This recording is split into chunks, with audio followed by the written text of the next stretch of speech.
passer maintenant à la deuxième table ronde liée directement au secteur des paiements de cette journée du forum.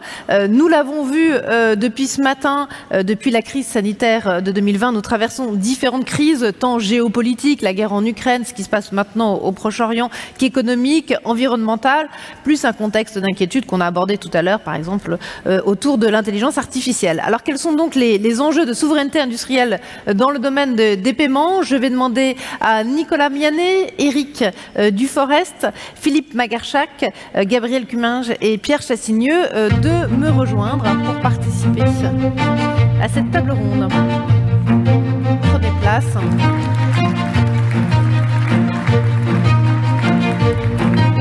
Installez-vous.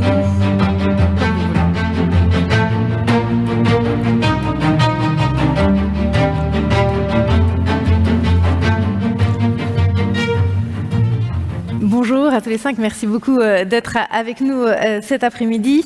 L'industrie des paiements est dépendante d'autres industries situées hors de l'Union européenne, notamment en Asie. La crise des semi-conducteurs aurait par exemple pu avoir des conséquences importantes sur les transactions. Les industriels sont donc directement concernés par les enjeux de souveraineté industrielle. Alors comment ont-ils géré cette période? Quelles difficultés ont-ils rencontrées? Et depuis, comment se sont-ils adaptés pour que cela ne se renouvelle pas? Nous allons également aborder la question de la réindustrialisation, alors qu'il y a une volonté forte du politique, notamment au niveau européen. Une enveloppe financière importante a été levée par les pouvoirs publics. Est-ce que cela va dans le bon sens? Et quels sont encore les freins, les leviers d'action? Voilà, on va parler de tous ces sujets avec vous cinq. Je vais commencer avec vous, Éric Duforest. Merci d'être avec nous. Bonjour à tous. Voilà, leader des terminaux de paiement en France et dans le monde. Ingenico que vous représentez aujourd'hui est une multinationale spécialisée dans les prestations de paiement et donc je l'ai dit qui figure parmi les leaders mondiaux du marché des terminaux de paiement. Est-ce que vous pouvez déjà nous donner quelques chiffres pour situer un peu votre secteur d'activité, nous rappeler par exemple le nombre de terminaux de paiement qui sont vendus chaque année dans le monde? Tout à fait. Juste quelques mots sur Ingenico. Donc effectivement, leader mondial sur tout ce qui est terminaux de paiement, services associés aux supports marchands et aux infrastructures pour gérer les parcs des acquéreurs. Donc c'est une société qui est numéro 1, 1,5 milliard de chiffre d'affaires. Nous produisons 6 millions de terminaux par an, sur un total mondial d'à peu près 25 millions, avec 4000 personnes, dont la moitié des effectifs sont en R&D. C'était une proportion importante à comprendre. Sachant que pour la France, nous sommes aussi, je dirais, leader sur ce marché où nous livrons à peu près 400 000 terminaux par an. Et puis, je pense que chaque fois que vous payez dans une boutique, vous avez 2 chances sur 3 de tomber sur un terminal Ingenico. Je le disais, la période Covid a été une période très impactante pour votre industrie du fait de la pénurie de certains éléments, de certains composants. Comment vous avez géré cette période ? Alors, effectivement, la période des 3 dernières années a été un mélange de plusieurs crises. En fait, il y a eu celle du Covid, mais elles se sont mélangées avec la crise de la supply chain et puis les tensions géopolitiques. Donc si je commence par le Covid, je voudrais juste citer 3 exemples, 3 aventures qu'on a eues, et après on développera comment on s'en est sorti. Mais le premier sujet, c'est que ça a été en milieu de l'année 2020, le Vietnam, pour nous, est notre usine la plus importante en taille, 60% du volume. Et un jour, on a appris que le confinement faisait que le pays était juste fermé. Tout le monde en confinement. Et ça a duré 1 mois et demi. Donc là, il y a eu, normalement, instantanément, on se dit, bon, parfait, on va pouvoir activer nos plans de secours, on va transférer la production au Brésil, par exemple, ou ailleurs. Et on ne pouvait pas. Parce qu'un pays bloqué, ce n'est pas une usine qui est fermée, c'est un pays bloqué et l'ensemble des fournisseurs associés à cela étaient bloqués. Donc, qu'est-ce qui s'est passé? On s'est revenu au Vietnam et on a essayé de créer des bulles sanitaires où on a essayé de garder un minimum d'ouvriers pour pouvoir produire. Et ces bulles sanitaires, elles étaient composées d'hôtels juste autour de l'usine. Et c'est là qu'on a payé plusieurs millions d'euros de notes d'hôtel, puisqu'évidemment les hôtels autour de l'usine, c'était des Sheraton, des Hilton et compagnie. Donc c'était pas immédiat comme décision, mais on l'a fait pour pouvoir servir quand même nos clients. Donc voilà, solution exceptionnelle.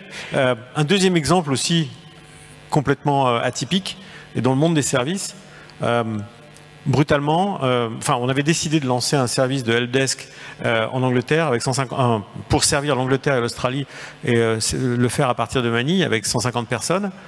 Et le lendemain, on devait ouvrir ce service et la veille, on apprend que Manille allait être en lockdown complet.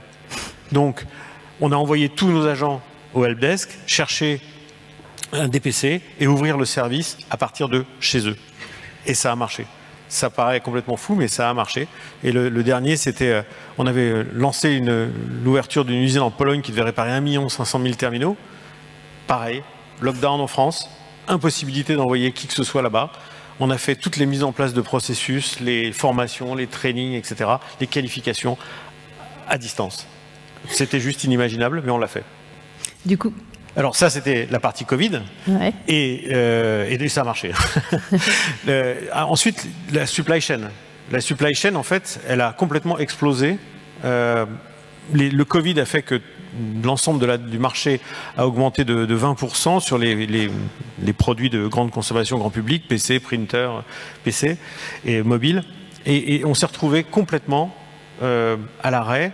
Pourquoi? Parce que la demande a explosé au même moment où l'ensemble de l'industrie, de la chaîne, mais vous allez probablement l'expliquer, la chaîne commence par la partie de ce qu'on appelle les fondeurs, la fonderie, tout ce qui est wafer, la plaque de silicium, et eux n'ont pas pu faire face à cette demande, parce que quand ils investissent, il leur faut 18 mois avant que ça ait le moindre effet.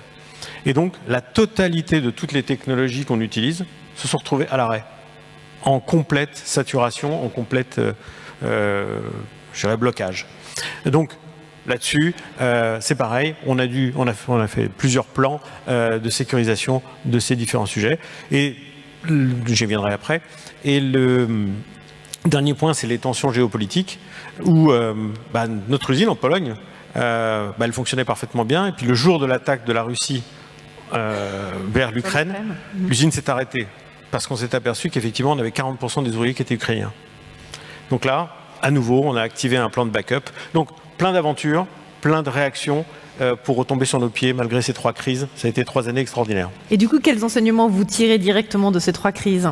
Alors, le premier enseignement, c'est qu'il faut être prêt, se préparer pour ce qu'on ne prévoit pas, pour ce qu'on ne peut pas prévoir.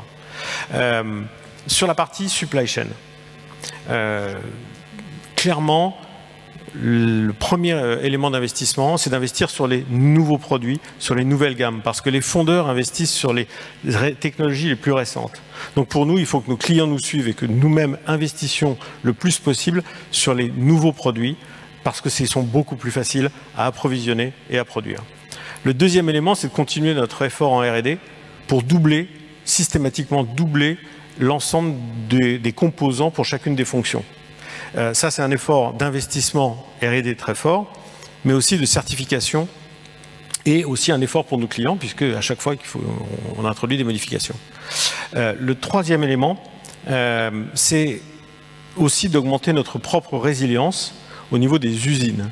C'est-à-dire qu'on avait 3 usines, on a été obligé d'en ouvrir une 4e, uniquement pour être sûr que notre couverture mondiale allait être complètement, je dirais, sécurisée, quels que soient les événements qu'on ne prévoit pas aujourd'hui. Et donc, on a rajouté même une deuxième contrainte, c'est que chacune des références de nos produits est produite dans 2 usines. Alors, probablement, le futur événement qui arrivera, on ne l'a pas prévu, mais au moins, on s'est donné un grand nombre d'options pour pouvoir réagir. Aujourd'hui, vous êtes complètement retombé sur vos pattes, la situation n'est plus trop tendue chez vous?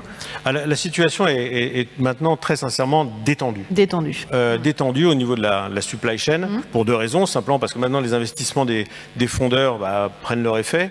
Les capacités de production au niveau des chips est relâchée. Et c'est surtout vrai pour les nouvelles technologies. Mais il reste des tensions. Des tensions, c'est les anciennes technologies. Les anciennes technologies, et nos terminaux ont des cycles de vie de 7-8 ans. Donc, ils embarquent des anciennes technologies. C'est pour ça qu'il est essentiel pour nos clients d'adopter les nouvelles générations le plus vite possible, parce que pour nous, c'est la façon la plus simple de produire. Le deuxième élément, c'est les tensions géopolitiques qui continuent. Et ça se traduit par exemple, des nouvelles tensions au niveau des douanes.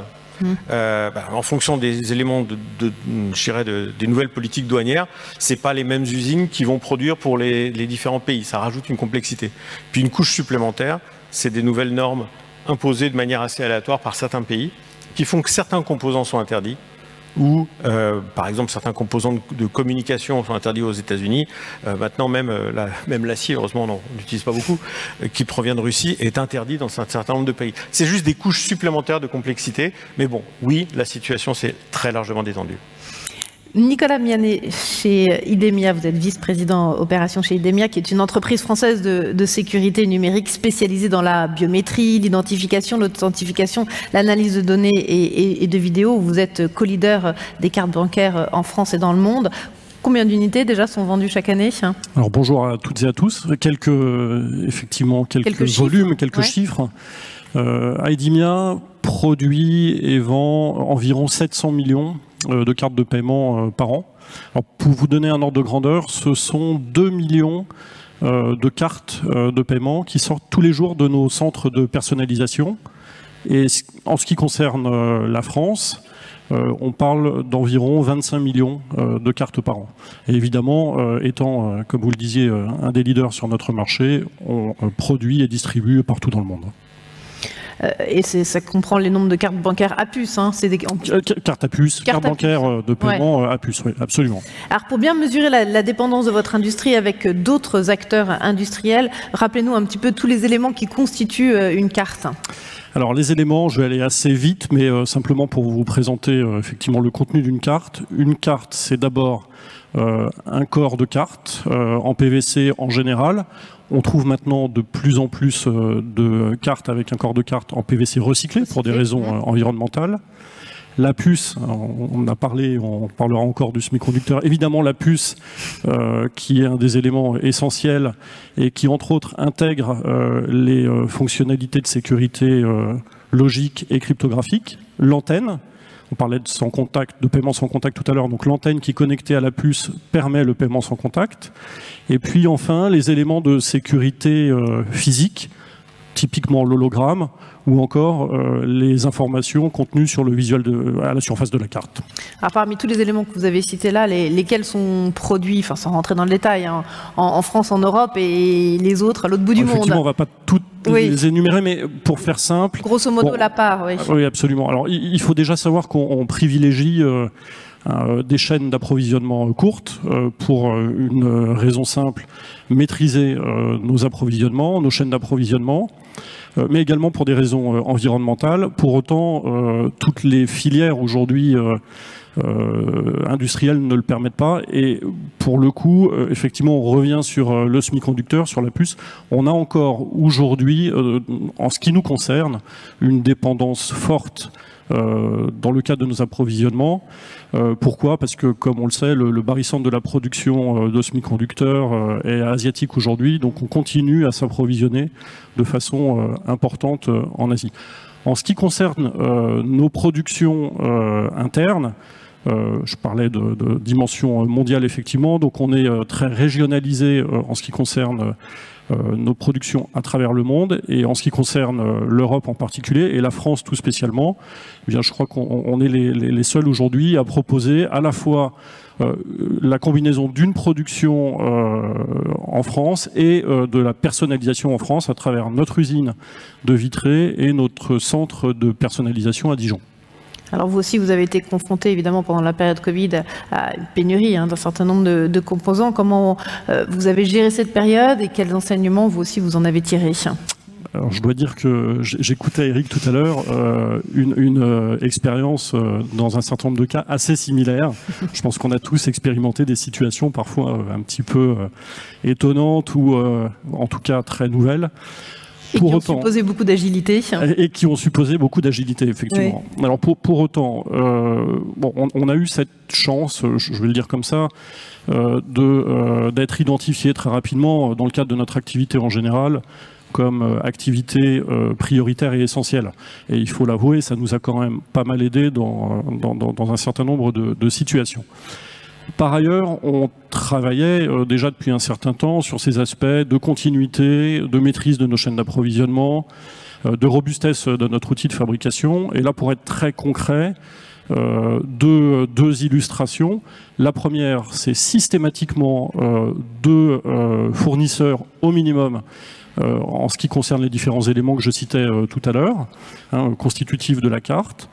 D'autre part, pouvoir avoir à travers notre réseau d'usines à travers le monde, une usine par continent, une grande standardisation de nos procédés, nous permettant, et c'est ce qui s'est passé durant la période de Covid, de pouvoir déplacer des commandes en cas de besoin pour assurer la continuité de nos activités.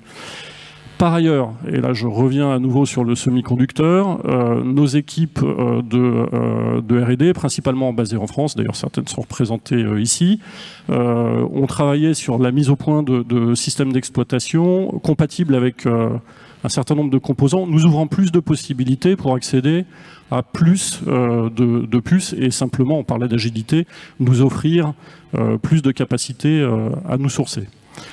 Dernier point, la communication. Je pense qu'il est essentiel de le souligner. Dans une phase de crise comme celle-là, absolument inédite, et une fois de plus, crise au pluriel, puisqu'on parle à la fois de la pandémie, du semi-conducteur, puis de la supply chain en général. Communication intense avec nos clients, dans une relation et de confiance et de transparence pour prioriser, éviter les ruptures de stock à tout prix. Bon, et enfin, vous le citiez, l'agilité, la résilience, évidemment des équipes. Je pense que ça a été un peu partout le cas et face à une crise d'une violence inédite, évidemment. Et aujourd'hui, à quel niveau situez-vous votre justement niveau de dépendance de votre industrie vis-à-vis d'autres acteurs industriels situés en dehors de l'Union européenne ? Alors aujourd'hui, on revient, je dirais, sur, et j'y reviens à nouveau, mais sur le semi-conducteur en général, on voit encore cette dépendance forte sur le semi-conducteur. Pour autant, à travers les actions que je mentionnais, on continue à dérouler une stratégie qui nous permet de diminuer cette dépendance avec un certain nombre de partenaires, en continuant à introduire des produits de source européenne, de façon à progressivement être de moins en moins dépendant de cette source. Par ailleurs, on continue également à investir dans nos outils industriels en ce qui nous concerne. Je parlais là de régionalisation de production française. Et bien de la même façon, on démarre une toute nouvelle usine l'année prochaine en France, sur Vitré également. Plus de 20 millions d'euros d'investissement, de façon à continuer à, je dirais, renforcer notre outil industriel localement. Éric Duforest, même question, également, à quel niveau vous aussi de dépendance, si on peut utiliser ce terme, vous situez-vous par rapport à... Il est très clair que la plupart de nos composants, de nos sous-ensembles, comme les displays, les batteries, les imprimantes, la plupart des composants viennent d'Asie. Et donc cette dépendance, elle est là, elle est géographique, elle est probablement durable. D'un autre côté, encore une fois, c'est quoi la meilleure protection? La meilleure protection, c'est d'investir en R&D pour doubler les sources, pour être suffisamment agile pour basculer d'un composant sur l'autre pour une même fonction. Donc encore une fois, et un autre élément aussi essentiel, c'est que dans la phase de développement du produit, il y a un véritable marketing achat à faire en amont avec le R&D et les acheteurs pour essayer d'identifier les composants et les fournisseurs qui seront durablement ceux qui seront les plus sécurisés. Et voilà, c'est essentiellement les deux grandes actions que l'on peut faire. Après, il y a des techniques dans la supply chain, comme des stocks de sécurité, comme des doublements de différents approvisionnements qui sont aussi... Et puis, à la fin de la journée, encore une fois, plus les composants sont récents, moins les problèmes sont importants. On va parler justement des puces, des semi-conducteurs avec vous, Philippe Magarchac. Bonjour, merci d'être avec nous. ST Microelectronics, je ne sais pas si on présente encore cette société qui est quand même très connu, groupe franco-italien qui conçoit, fabrique et commercialise des puces électroniques. ST est l'un des tout premiers acteurs mondiaux du secteur de la production de semi-conducteurs, avec un chiffre d'affaires très important de 16 milliards de dollars en 2022, c'est ça. ST est aussi le numéro 2 des puces pour le paiement dans le monde. Alors on a vu au travers des interventions précédentes à quel point l'industrie des paiements est dépendante de l'industrie du semi-conducteur. Vous qui les fabriquez en Europe dans le domaine bancaire depuis une trentaine d'années, je crois maintenant, quels sont les éléments de votre succès? Comment vous vous déployez? Merci, et c'est un plaisir d'être là, et j'étais heureux d'écouter les discours d'Éric et Nicolas avant moi qui citaient l'importance du semi-conducteur, bien sûr, dans leurs produits. Quelques notions à rappeler dans le semi-conducteur. Tout le monde a entendu parler de la loi de Moore qui cite le doublement des transistors qu'on peut mettre sur la même surface de puce tous les 2 ans, 2 ans et demi, et qui date donc de l'époque de Moore, c'est-à-dire les années 1960. C'est assez extraordinaire quand on réfléchit, mais ce qu'on connaît moins, c'est l'aspect cyclique du semi-conducteur. Éric le rappelait, quand on investit de la capacité supplémentaire dans une usine de semi-conducteurs, il faut 18 mois ou plutôt 24 mois avant qu'elle arrive à fonctionner et à délivrer des nouvelles plaquettes. Et de ce simple fait, on déduit qu'il y a des cycles du semi-conducteur, et tous les 2 ans et demi, 3 ans, soit la tendance se retourne, soit on a plus de capacité que la demande, soit on a moins de capacité que la demande. Et donc tous les 2 ou 3 ans, il y a un jour dans lequel on a exactement la même capacité que la demande. Le reste du temps, on a soit trop de demandes, soit trop de capacité. Donc il se trouve que pendant la crise du Covid, ça a été amplifié puisqu'on se situait dans une période où on n'avait pas assez de capacité par rapport à la demande mondiale. Du fait du Covid, non seulement il y avait les crises qui ont été mentionnées par Éric et Nicolas, mais en plus, la demande a augmenté. Et donc, tout le monde s'est mis à construire de la capacité supplémentaire. On est 2 ans et demi après. Guess what? Eh ben, on a trop de capacité. On a des usines qui ne sont pas remplies et sur lesquelles on fait de la production, bien sûr, en avance de phase. Donc, on les occupe, mais on a plus de capacité que vous n'en avez besoin. Donc, si vous avez besoin de capacité, c'est le moment. Mais c'est simplement la vie habituelle du semi-conducteur. Vos capacités de fabrication, elles sont réparties comment aujourd'hui en Europe et dans le monde? Alors effectivement, donc nous fabriquons surtout, je reviendrai sur votre question précédente de toute façon, mais effectivement, donc on a la particularité, ST, c'est qu'on conçoit les produits, vous l'avez dit, mais on conçoit également les technologies de fabrication qui sont propriétés de ST, et on investit nous-mêmes dans nos propres capacités de fabrication.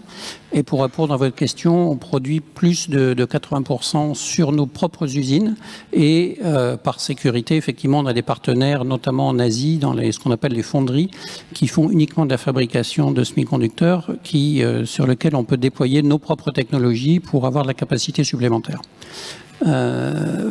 Voilà. Et donc, pour revenir à votre première question initiale. Pardon, je vous ai coupé. Non, pas de problème, pas de problème. Donc, effectivement, ça fait 30 ans qu'on supporte avec plaisir le marché du bancaire. Nos premiers produits bancaires, je vérifiais en préparant cette conversation, datent de 1990. Et donc, nous sommes actuellement deuxième mondial, et nous servons l'ensemble des acteurs français. Alors, effectivement, nous n'avons pas 100% de leur marché, pour les raisons que rappelait Éric, mais néanmoins, nous sommes en capacité de le faire, et nous y reviendrons, puisque nous sommes tout à fait aligné avec vous, Éric, sur le fait que l'innovation est le nerf de la guerre, et nous innovons avec vous et avec d'autres. Je citerai 3 exemples. Nous innovons par exemple dans les cartes bancaires biométriques, donc à reconnaissance d'empreintes digitales, ou si vous achetez des cartes bancaires biométriques, il y a des bonnes chances que ce soit des puces ST à l'intérieur. L'autre innovation que beaucoup d'entre vous connaissent, ce sont les cartes bancaires au dos de laquelle la clé qui va sécuriser la transaction est une clé qui évolue au cours du temps, qui change toutes les demi-heures ou toutes les heures. Donc là aussi, c'est ce qu'on appelle le Dynamic CVV, c'est une solution ST parmi d'autres, mais en tout cas ST fournit cette solution. Et puis enfin, nous avons des puces qui sont dans les derniers téléphones Android, et notamment je peux citer le Google Pixel, qui utilise des puces ST pour sécuriser des transactions. Voilà. Et la recherche à venir? Et la recherche à venir, alors je ne peux pas trop en dire, mais, non, mais ce que vous pouvez nous dire sur effectivement, donc avec les domaines de développement à venir, oui. Avec les nouvelles technologies, on peut citer le fait qu'il y a plus de capacité de traitement numérique, puisqu'on peut mettre plus de transistors, plus de traitements dans le même millimètre carré. Et donc on peut, sans déflorer le sujet, imaginer qu'on aura des algorithmes de crypto plus élaborés et des algorithmes de protection contre les attaques qui seront plus élaborés. Voilà. Vous avez également procédé l'année dernière à une extension de votre usine dans l'Isère, donc de votre capacité de fabrication en France. Ça, c'est important d'investir en France. Quelle est la taille de cet investissement et ça sert quel produit, quelle technologie ? Tout à fait. Donc, le président Macron lui-même, au mois de juillet 2022, est venu inaugurer cette nouvelle tranche d'investissement qui est innovante à plusieurs titres au niveau des technologies, mais également puisque donc il s'agit d'une collaboration entre ST et une fonderie, donc en l'occurrence une fonderie qui s'appelle Global Foundry, qui est déjà implantée en Europe, en Allemagne, mais qui pour la première fois sera implantée en France, et ce grâce à l'œuvre du gouvernement français et du ministre de l'économie lui-même en particulier, puisque donc un package a été quelque part mis sur la table à la fois pour ST et pour Global Foundry pour investir en capacité supplémentaire à Crolles en Isère où ST a déjà une usine, et cette capacité supplémentaire pour ce qui est de ST bénéficiera à nos technologies de prochaine génération, ce qu'on appelle FD-SOI, sans rentrer dans le détail, mais qui est une technologie pour l'Internet des objets, pour l'automobile, pour le marché industriel, pour la basse consommation, inventé en France d'ailleurs, et pour lequel ST est en pointe, et également donc une technologie un tout petit peu moins avancée, mais qui est à l'état de l'art pour le sujet des cartes bancaires, qui est du 40 nanomètres, pour lequel nous allons également accroître la capacité à Crolles en France pour servir ce marché. Est-ce que ça rentre dans le plan global qu'on appelle le CHIPS Act, le plan global européen? On peut rappeler que Thierry Breton, le commissaire européen, a annoncé que l'Union européenne allait investir plus de 100 milliards d'euros dans sa politique de production de semi-conducteurs pour que l'Europe puisse devenir autonome en la matière. Donc ça, c'est un gros coup de pouce à la stratégie en termes de semi-conducteurs. L'objectif est de porter la production de puces électroniques de l'Union européenne à 20% de la capacité mondiale d'ici 2030. On peut rappeler aujourd'hui que l'Europe ne produit que 9% de la production mondiale de semi-conducteurs.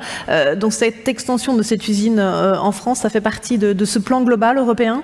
Tout à fait. Donc ce qu'il faut savoir, c'est le chiffre du commissaire Breton est extrêmement ambitieux à plusieurs titres. L'un d'entre eux, c'est qu'en 2022, l'industrie du semi-conducteur représentait un chiffre d'affaires de 500 milliards de dollars. En 2030, qui est la date que nous a donnée Thierry Breton, elle représentera 1000 milliards de dollars. C'est-à-dire que pendant le temps où on doit passer de 9% à 20%, l'industrie va doubler de taille. Voilà, c'est juste pour donner un peu une perspective. Maintenant, ce sont néanmoins des chiffres extrêmement appréciables et intéressants. Et d'ailleurs, le chiffre qui a été mentionné publiquement, que je peux donc vous partager lors de l'annonce en juillet 2022, le montant de l'investissement collectif entre ST et Global Foundry à Crolles est de l'ordre de 7,5 milliards d'euros. Pour lequel, effectivement, il y a une aide de l'État français qui est quelque part autorisée et encouragée par le CHIPS Act, mais qui vient du coup de l'État français. Et de même, le CHIPS Act dans les autres pays européens, effectivement, encourage ces investissements par les gouvernements respectifs, et on sait que c'est le cas également fortement en Allemagne. Qu'est-ce que je voulais dire?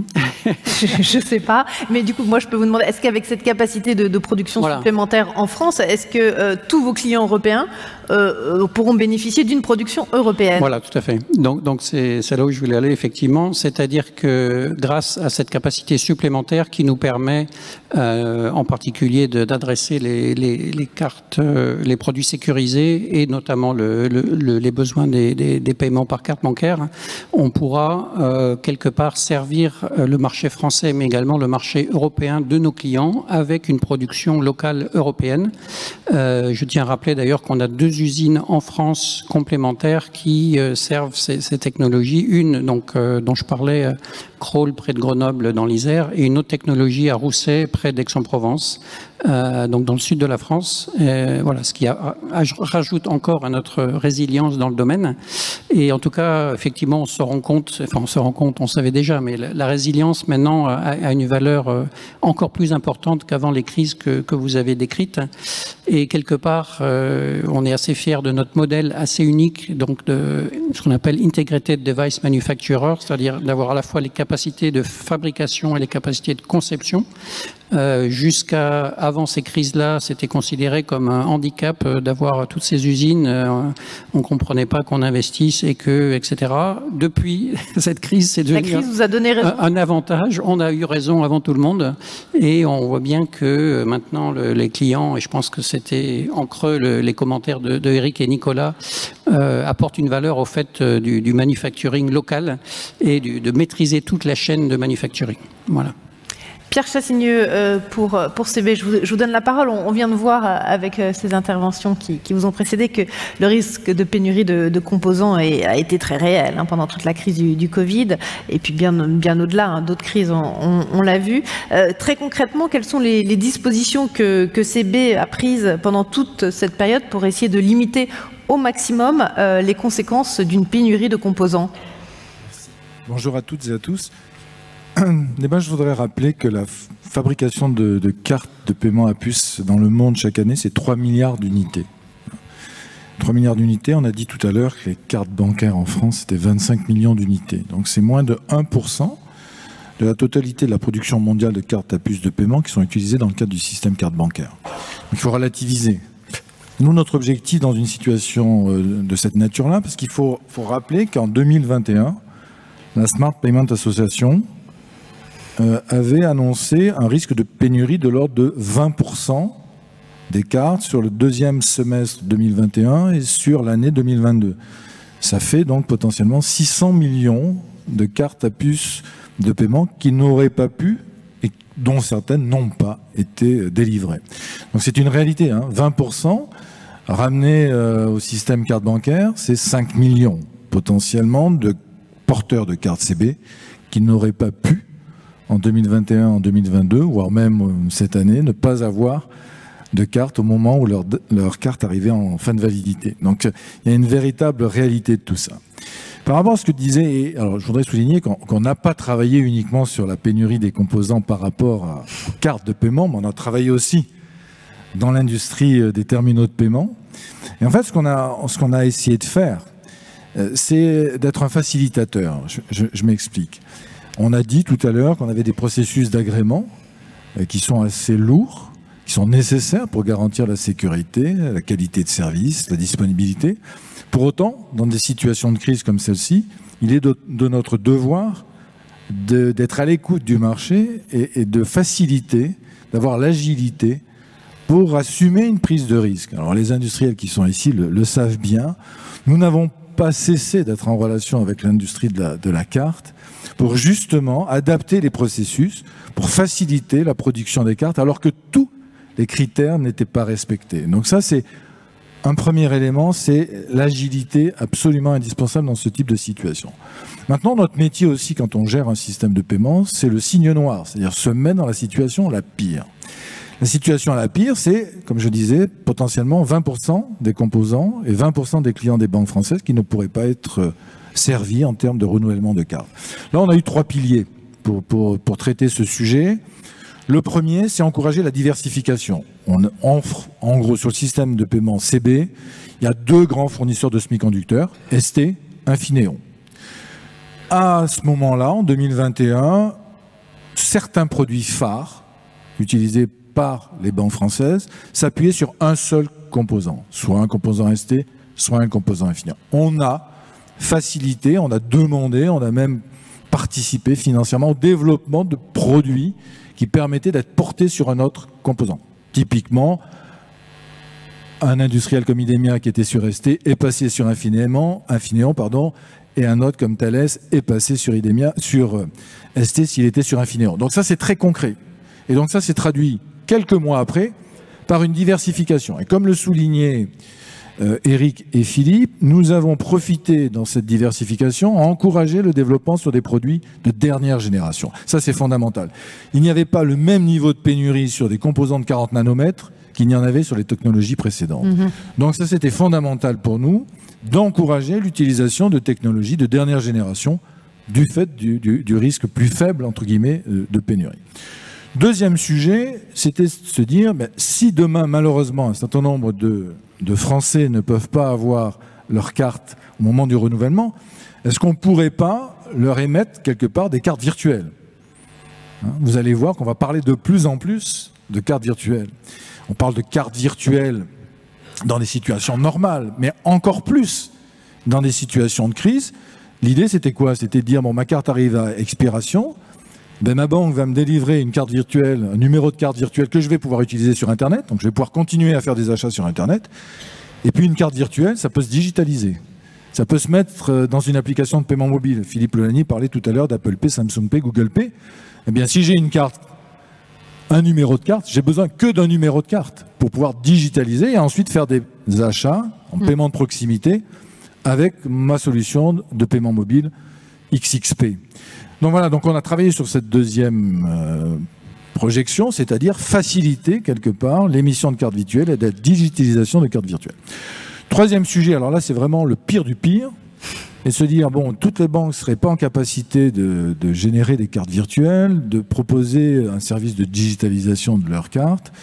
Il faudrait qu'on puisse utiliser les cartes en fin de validité. C'est-à-dire que la carte, elle arrive en fin de validité. Aujourd'hui, si vous avez une carte dont la date d'expiration est dépassée, si vous essayez de l'utiliser soit sur Internet, soit chez un commerçant, ça ne marche pas. Et heureusement que ça ne marche pas.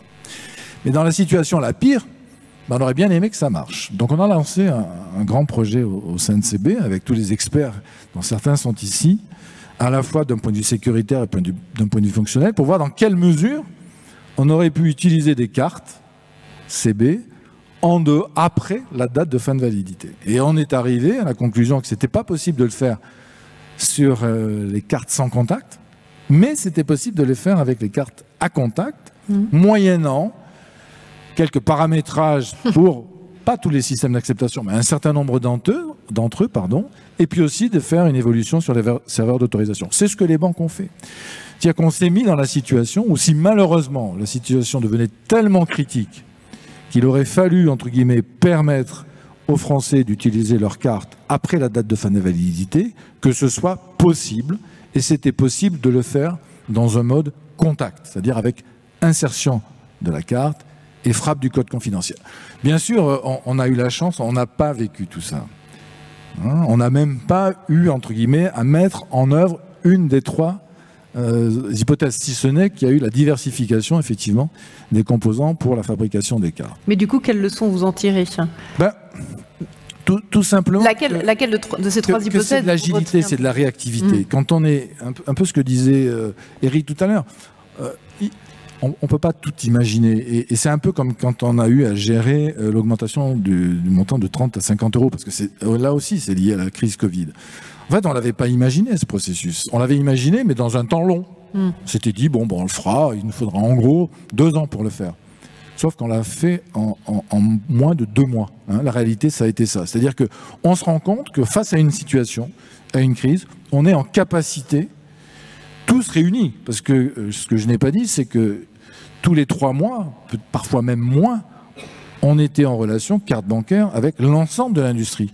L'ensemble de l'industrie Ingenico, Verifone, Idemia, Thales, ST, Infineon, on avait des relations permanentes justement pour prendre la température, pour savoir si ce fameux signe noir avait malheureusement une chance d'arriver ou pas. Donc c'est ça, en fait, ce qu'il faut, c'est que on ne peut pas tout prévoir, c'est ce que disait Eric. Ce qu'il faut, par contre, c'est un état d'esprit, c'est-à-dire qu'on soit en capacité de réunir toutes les compétences, en l'occurrence nos banques, les industriels, pour trouver la meilleure manière de gérer une situation. Et en fait, on se rend compte qu'on y arrive. Parce qu'on a les expertises, parce qu'on a la volonté d'y arriver. Donc voilà, moi ce que je retiens de cette période, c'est que heureusement elle n'est pas arrivée, mais si elle était arrivée, alors ça n'aurait pas été parfait, je me garderais bien de dire ça, mais ça aurait été possible. Mais on aurait géré. Ouais.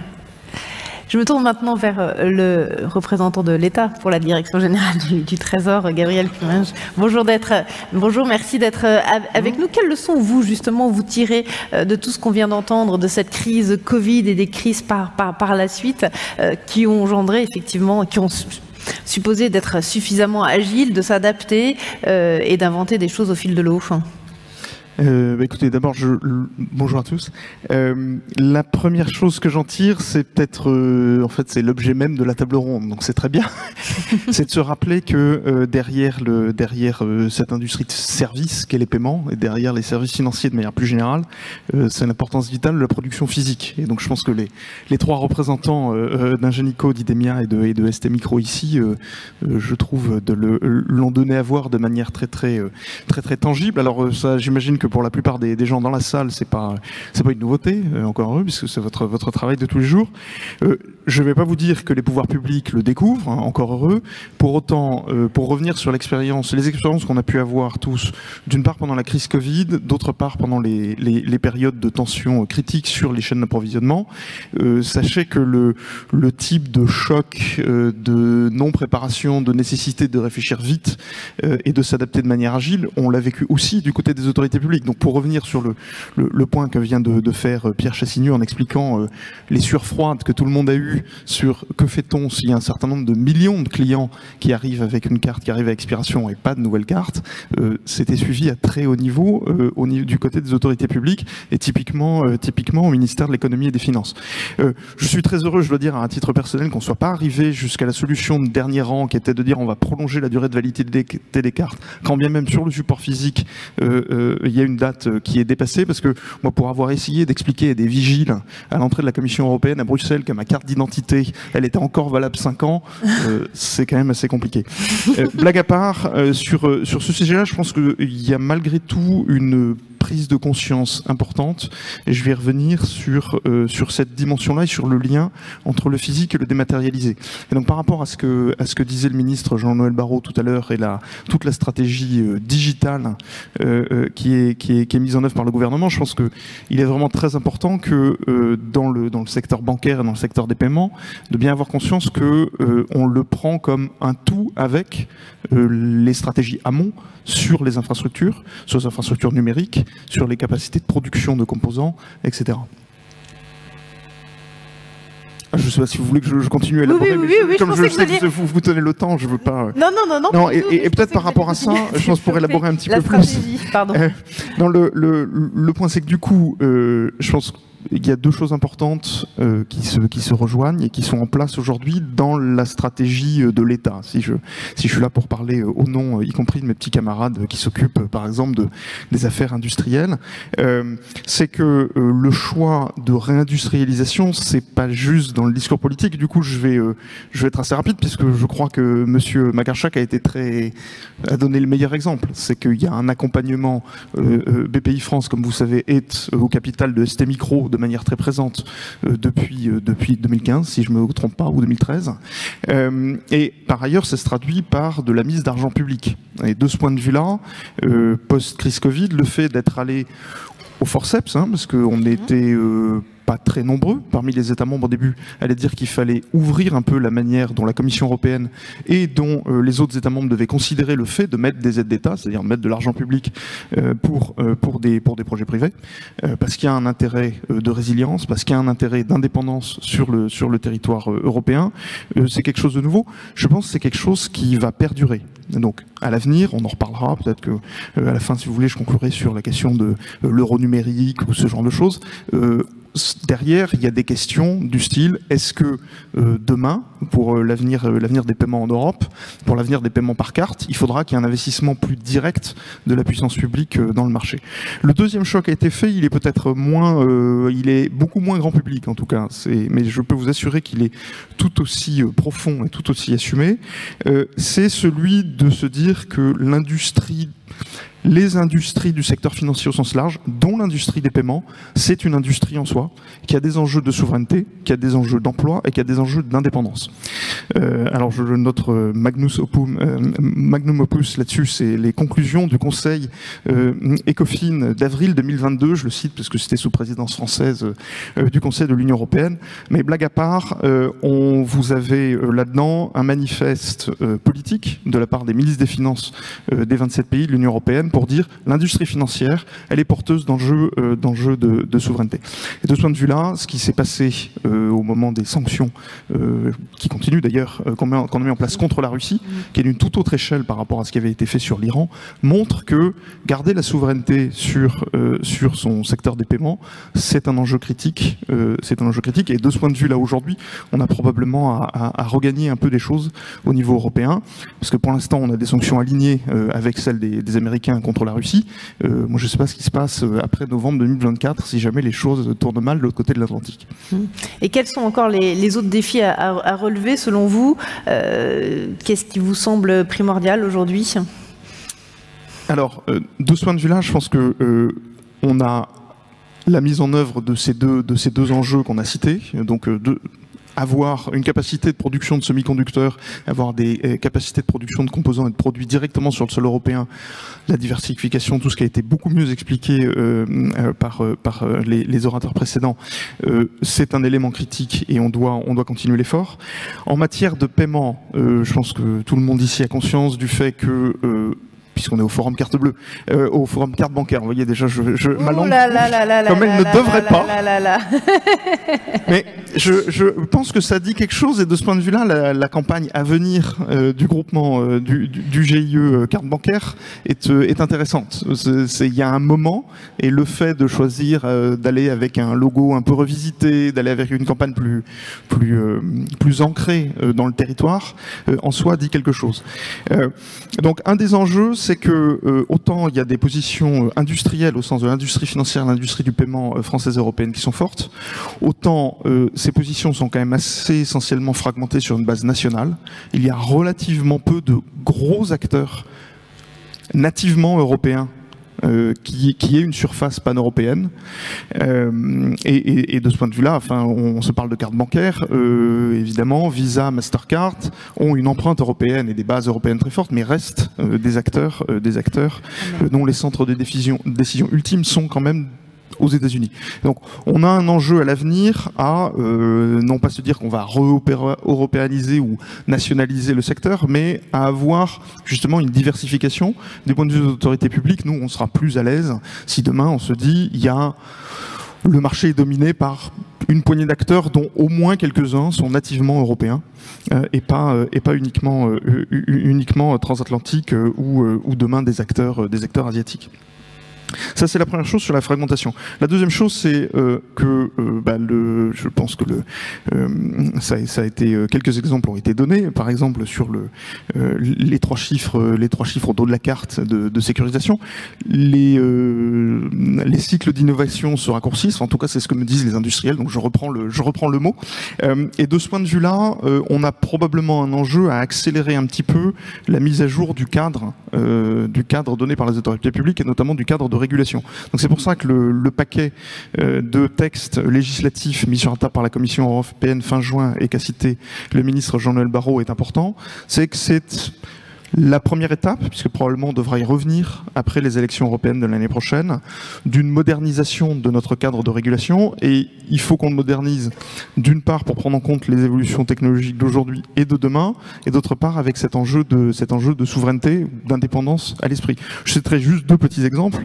En matière de sécurité, là typiquement on est en train, donc dans la négociation de la révision de la directive service de paiement, d'essayer de voir comment prendre en compte le fait que demain la sécurisation, ça sera plus forcément l'authentification forte telle qu'on l'a mise aujourd'hui. Alors, est-ce qu'on est capable d'écrire une législation qui sera suffisamment robuste, en même temps suffisamment souple, pour que demain, si des solutions biométriques prennent le pas sur le marché, on n'est pas à attendre 4 ans qu'un nouveau cycle législatif remette le dispositif législatif au carré.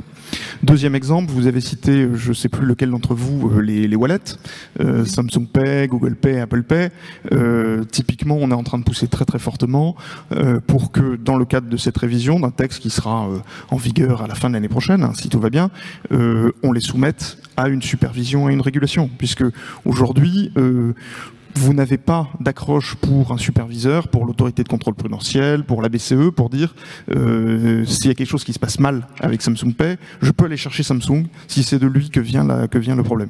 Et donc ça, c'est pareil, des choses sur lesquelles on est en train de travailler et sur lesquelles ça ne peut se faire qu'au niveau européen. Merci beaucoup Éric Duforest, Nicolas Mianet. Quand on écoute donc les pourvoirs publics, est-ce que cette réponse vous semble globalement suffisante? Qu'est-ce que vous attendez de plus? Est-ce que voilà, vis-à-vis des pouvoirs publics? Je tire le premier. Allez. Je tire le premier. Très bien. Non, évidemment, tout ce qui est lié à des efforts des pouvoirs publics pour favoriser la localisation de production de composants, et évidemment, va dans le bon sens, c'est une évidence, pas besoin de développer plus. Ce qui est très important pour nous, je parlais de manière très égoïste, pour Ingenico, ce qui est très important pour nous, c'est tous les efforts qui sont... Vous avez entendu quasiment à chaque étape de tout ce que j'ai raconté, je vous ai dit, le R&D est la solution pour sécuriser nos approvisionnements, pour lancer des nouveaux produits, pour faire la différence avec nos compétiteurs. Donc tout ce qui va en faveur du R&D est essentiel. Pour nous, dans notre cas particulier, la localisation d'une usine d'assemblage en Europe n'est pas essentielle, parce que à la fin de la journée, ce qui compte vraiment pour nous, c'est la capacité à contrôler, qualifier nos fournisseurs, qualifier les process, qualifier la sécurité et la qualité, et après on peut se positionner là où il faut que nous soyons pour être le plus efficace possible. Et je terminerai par une vraie demande, la protection de l'innovation, la protection de la propriété intellectuelle. Elle est complètement essentielle, puisque qui dit R&D investissement dit protection, et en particulier ce qui se discute en ce moment au niveau de je crois au niveau de l'Europe, c'est avec les autorités françaises, c'est tout ce qui est lié à la protection des brevets liés aux standards, qui est complètement critique pour nous, notamment les standards de type Bluetooth, des types Wi-Fi, où il y a des gros sujets de propriété intellectuelle qui se débattent. Donc là, il y a un véritable poids des pouvoirs publics qui peut être très positif pour nous. Merci beaucoup.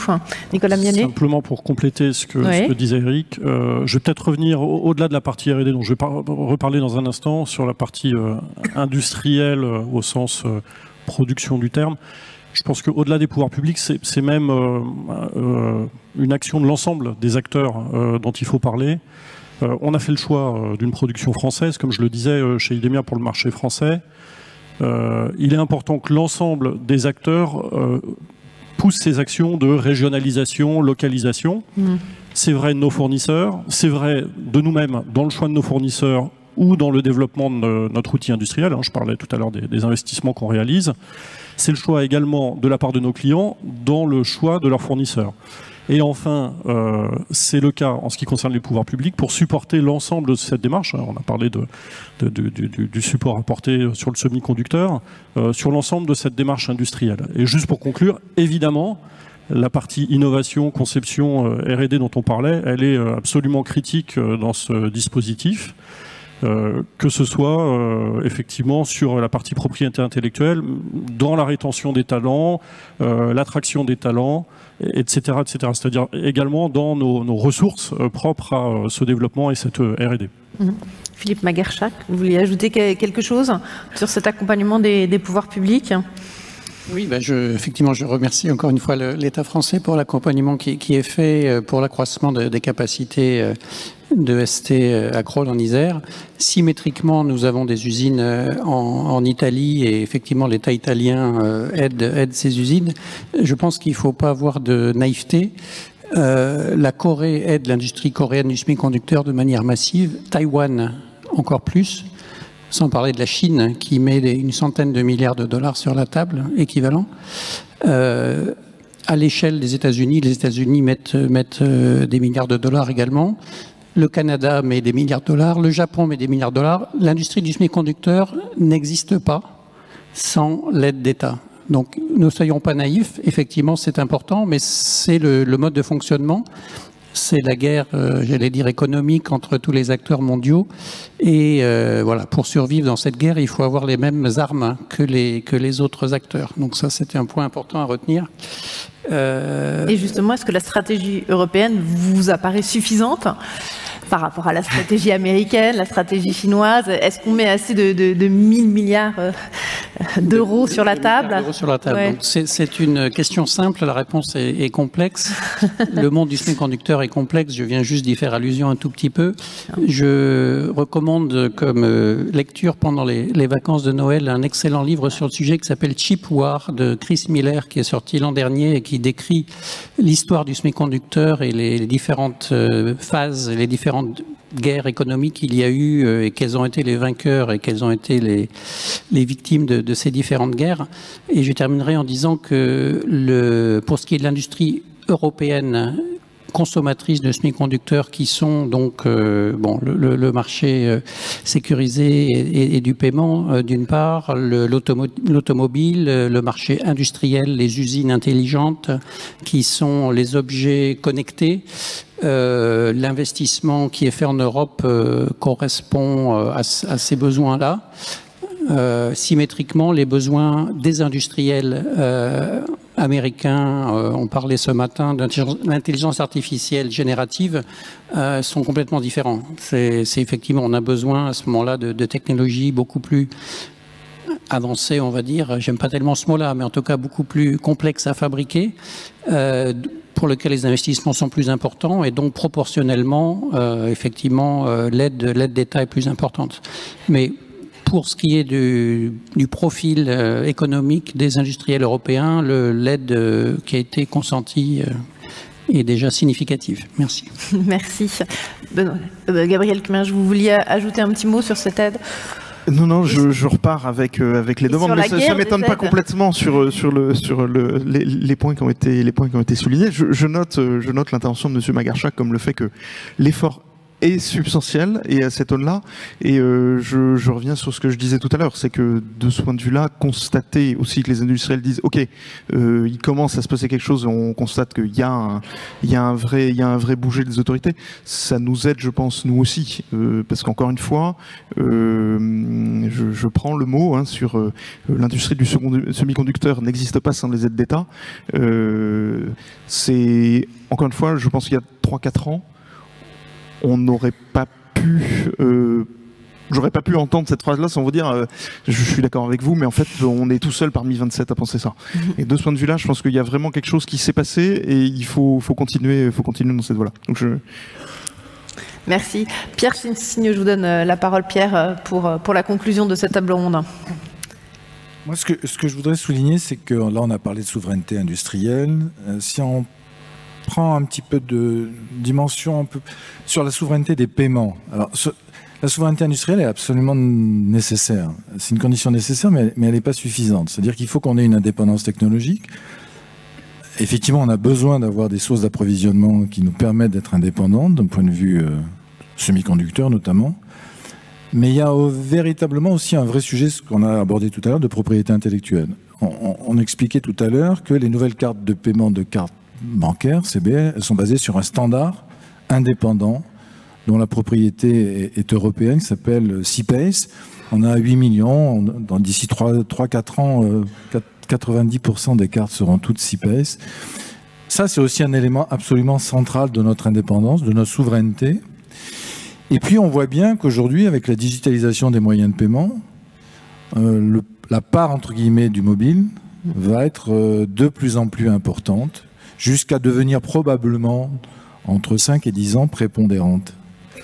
Ce qui veut dire que la question de l'indépendance vis-à-vis aussi de ces acteurs qui portent aujourd'hui le paiement mobile, les fameux XXP, je ne vais pas les citer, il faut là aussi, et la seule manière de s'en sortir par rapport à cette indépendance, c'est l'Europe. Voilà.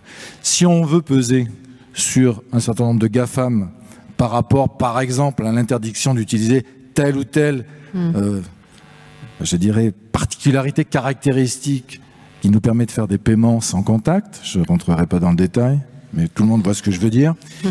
La seule manière de faire plier ces acteurs-là, c'est l'Europe. Voilà. Donc, moi je dis, on n'a jamais eu autant besoin d'Europe pour à la fois investir sur le semi-conducteur, parce que c'est la clé de nos industries, mais aussi pour faire en sorte que les acteurs qu'on ne peut pas ignorer et qui vont demain être prépondérants dans notre industrie, qu'on puisse avoir de ces acteurs la possibilité d'être aussi indépendants. On est toujours dans une logique de course à l'indépendance et on change d'acteur avec le temps. On a gagné, je dirais, l'indépendance vis-à-vis des réseaux internationaux. L'enjeu, de mon point de vue, dans les 5 ou 10 prochaines années, c'est gagner aussi l'indépendance vis-à-vis des grands acteurs de la tech. Voilà ce que je voulais simplement dire. Eh bien, merci beaucoup. Merci à tous les 5. C'était vraiment passionnant, cette table ronde. Merci, on vous applaudit.